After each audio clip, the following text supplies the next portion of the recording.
नमस्कार दोस्तों। आपका आपके YouTube channel exam quiz by R K sir में स्वागत है। आज मैं फिर आपके लिए भारतीय इतिहास के अति संभावित महत्वपूर्ण प्रश्नों को लेकर आया हूँ, जिनका हम इसमें पुनः अवलोकन करेंगे और रिवीजन करेंगे। इनको ध्यान से देखेंगे ताकि अच्छे मार्क्स प्राप्त कर सकें।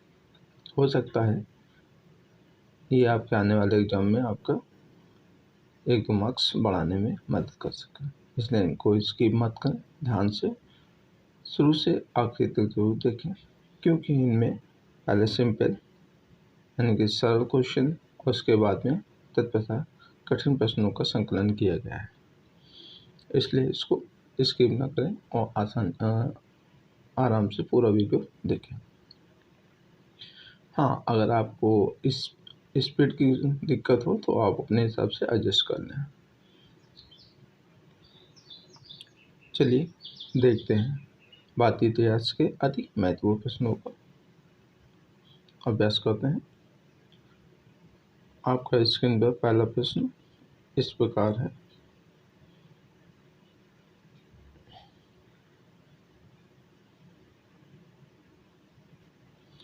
आपका स्क्रीन पर पहला प्रश्न जो है इस प्रकार दिया हुआ है। देखिए, निम्नलिखित में पांडीवास का युद्ध में अंग्रेजी सेना का नेतृत्व किसने किया था? निम्नलिखित में पांडीवास का युद्ध में अंग्रेजी सेना का नेतृत्व किसने किया था? ऑप्शंस आपके इस प्रकार हैं। लाली, बी आयुरकुट, सी क्लाइव और डी कुक। जी हाँ, पांडीवास का युद्ध में अंग्रेजी सेना का नेतृत्व, तो पांडीवास के युद्ध में अंग्रेजी सेना का जो नेतृत्व किया था वो आयुरकुट ने किया था। किसने किया था? आयुरकुट ने किया था, इसलिए आपका बी आंसर करेक्ट है।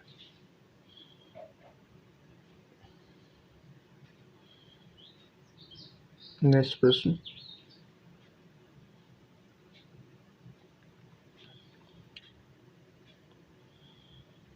निम्नलिखित में से महावीर स्वामी ने अपना प्रथम उपदेश कहाँ पर दिया था? ऑप्शंस आपके इस प्रकार हैं। A options Rajgir, B option Shravasti, C option Surasena और डी ऑप्शन इनमें से कोई नहीं। जी हाँ, महावीर स्वामी ने अपना प्रथम उपदेश, कौन सा उपदेश? प्रथम उपदेश कहाँ दिया? तो प्रथम उपदेश जो महावीर स्वामी ने अपना दिया था वो राजगीर में दिया था। जी हाँ, कहाँ दिया था? राजगीर में, इसलिए ए ऑप्शन आपका इसमें करेक्ट है। कौन सा? ए ऑप्शन करेक्ट है। नेक्स्ट प्रश्न,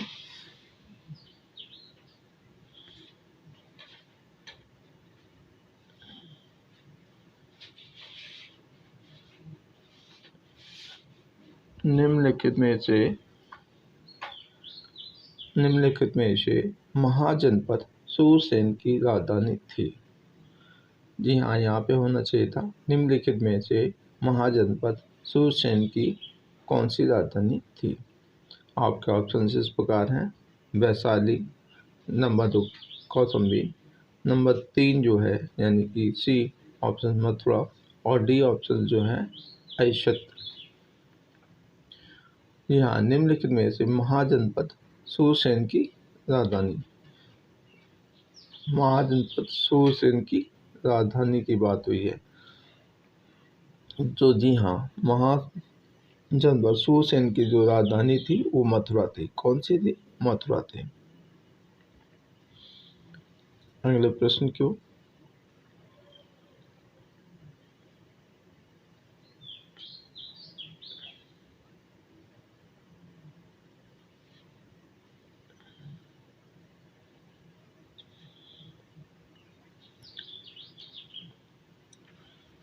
अगला प्रश्न, निम्नलिखित में से मिस्र को नील नदी का उपहार किसने कहा? मिस्र नदी का उपहार किसने कहा? ऑप्शंस आपके इस प्रकार हैं। हेरोडोटस, सुकरात, थुडमोज, इनमें से कोई नहीं।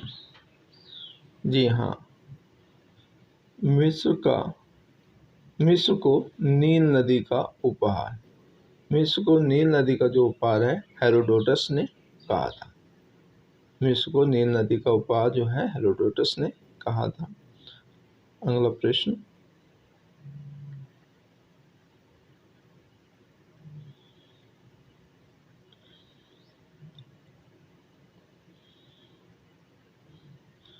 अगला प्रश्न है, निम्न में से प्रथम बार स्वराज शब्द का प्रयोग कांग्रेस के किस अधिवेशन में हुआ था?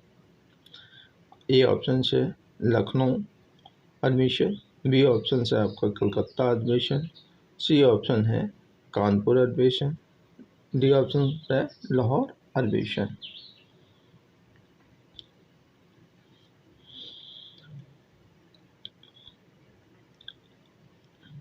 तो निम्नलिखित में से स्वराज्य शब्द का प्रयोग, जी हाँ, प्रथम बार स्वराज्य शब्द का प्रयोग जो है कांग्रेस के किस अधिवेशन में हुआ था? कांग्रेस के किस अधिवेशन में हुआ था? जी हाँ, प्रथम बार स्वराज्य शब्द का प्रयोग कांग्रेस के जो है कलकत्ता अधिवेशन में हुआ था। किसमें? कलकत्ता अधिवेशन में हुआ था। इसलिए इसमें बी ऑप्शन आपका करेक्ट है, कलकत्ता ऑप्शन।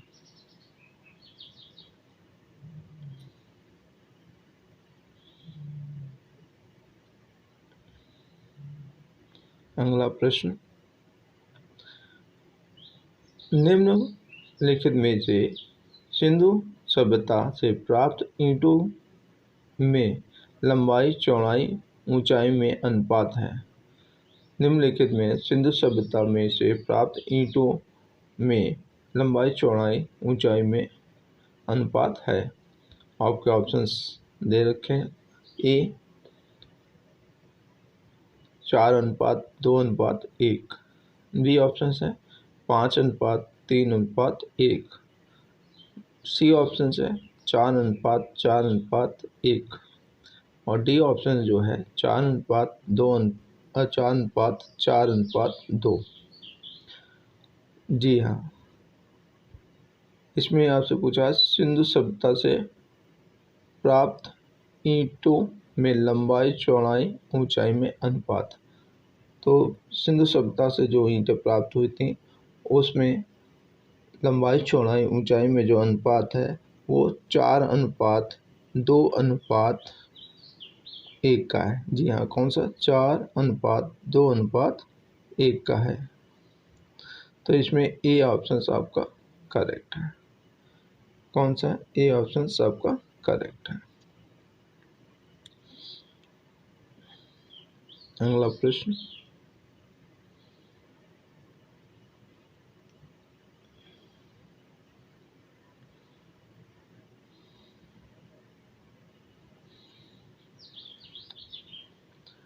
निम्नलिखित में से ऋग्वैदिक काल की विस्ता नदी का आधुनिक नाम है। निम्नलिखित में से ऋग्वैदिक काल की विस्ता नदी का आधुनिक नाम है। आपके ऑप्शन इस प्रकार हैं। ए ब्यास, बी सतलज, सी चिनाब और डी झेलम। तो इसमें ऋग्वैदिक काल की जो विस्ता नदी है, कौन सी नदी? विस्ता नदी। तो विस्ता नदी का आधुनिक नाम, तो विस्ता नदी का जो आधुनिक नाम है वो झेलम है। क्या है? झेलम। इसलिए आपका करेक्ट आंसर डी है। कौन सा है? डी। नेक्स्ट प्रश्न,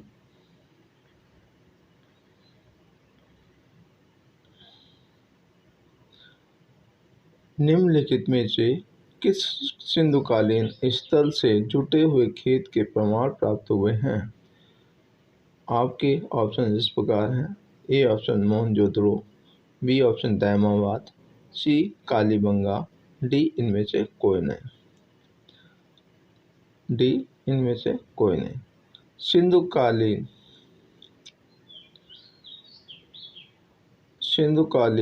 स्थल जो है से जुते हुए खेत के प्रमाण, किसके? जुते हुए खेत के प्रमाण जो हैं वो आपके कालीबंगा से प्राप्त हुए हैं। किससे? कालीबंगा से प्राप्त हुआ है। इसलिए सी ऑप्शन आपका करेक्ट है।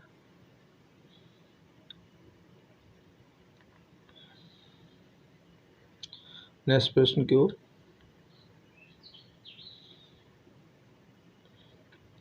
निम्नलिखित में से तुर्की चहलगानी की स्थापना किसने की थी? जी हाँ, तुर्की चहलगानी की स्थापना किसने की थी?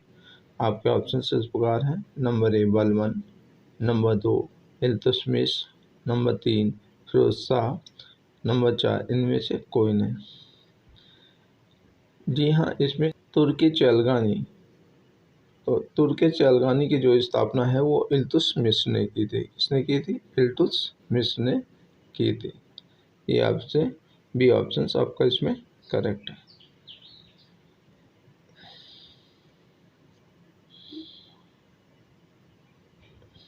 नेक्स्ट प्रश्न।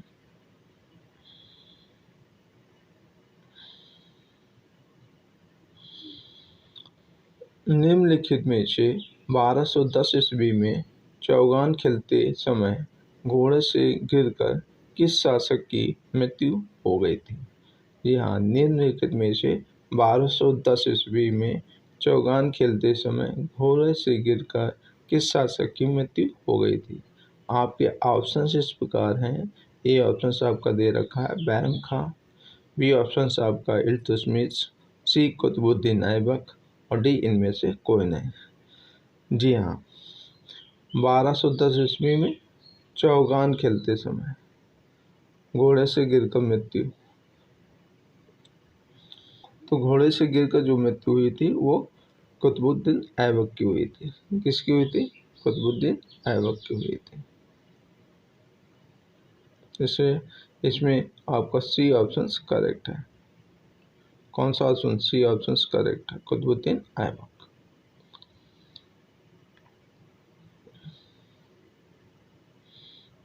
नेक्स्ट प्रश्न।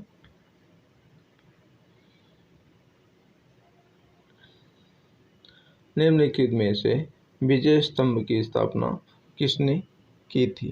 निम्नलिखित में से विजय स्तंभ की स्थापना किसने की थी?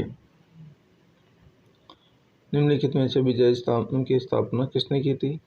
आपका ए ऑप्शन ए है राणा सांगा, बी राणा प्रताप, सी राणा कुंभा और डी इनमें से कोई नहीं। तो विजय स्तंभ की स्थापना जो है, विजय स्तंभ की स्थापना राणा कुंभा ने की थी। किसने की थी? राणा कुंभा ने की थी। इसलिए आपका सी ऑप्शन करेक्ट है। अगला प्रश्न।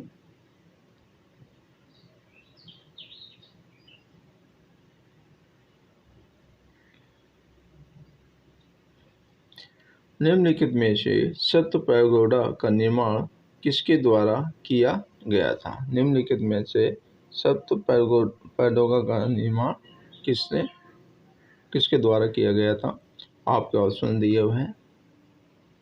Number A Pallava, B Chola, C Chalukya, D इनमें से कोई नहीं। जी हाँ, सप्त पैगोडा का निर्माण जो है, सप्त पैगोडा का निर्माण जो है पल्लव शासकों द्वारा किया गया था। किसके द्वारा किया गया था? पल्लव शासकों द्वारा किया गया था। इसलिए ए ऑप्शन आपका करेक्ट है। नेक्स्ट प्रश्न। निम्नलिखित में से मसाहत प्रणाली की शुरुआत किसने की थी? निम्नलिखित में से मसाहत प्रणाली की शुरुआत किसने की थी? आपके ऑप्शन इस प्रकार हैं। बलवान, B option Alauddin, C option Sher Shah, D option इनमें से कोई नहीं। जी हाँ, मसाहत प्रणाली की शुरुआत किसने की थी? मसाहत प्रणाली की शुरुआत जो है वो आपके अलाउद्दीन ने की थी। किसने की थी? अलाउद्दीन ने की थी। इसलिए आपका बी ऑप्शन करेक्ट है। नेक्स्ट प्रश्न।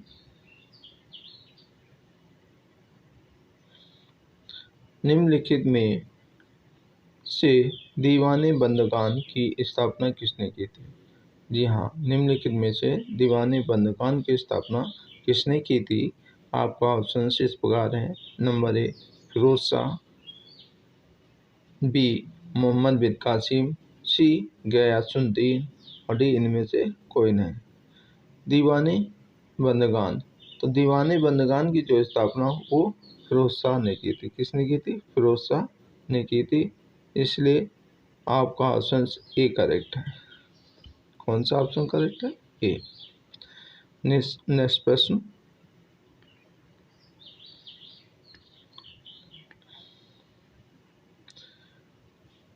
निम्नलिखित में से देवगढ़ का 10वां अवतार मंदिर किस शासकों से संबंधित है? आपके ऑप्शन इस प्रकार हैं। नंबर ए मौर्य, नंबर डी गुप्त, नंबर सी सातवाहन और नंबर डी चोल।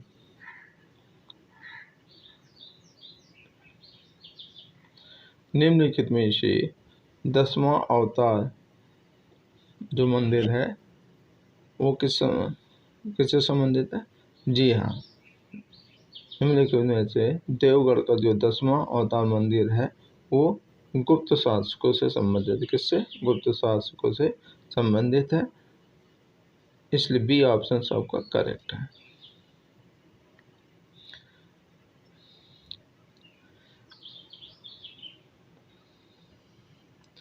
हमारे इस प्रकार के इंटरेस्टिंग वीडियो देखने के लिए और हमारा मोटिवेशन बढ़ाने के लिए कृपया मेरे वीडियो और मेरे चैनल्स को लाइक, सब्सक्राइब और शेयर जरूर करें। पैसे सब्सक्राइबर बढ़ाने का कष्ट करें। धन्यवाद।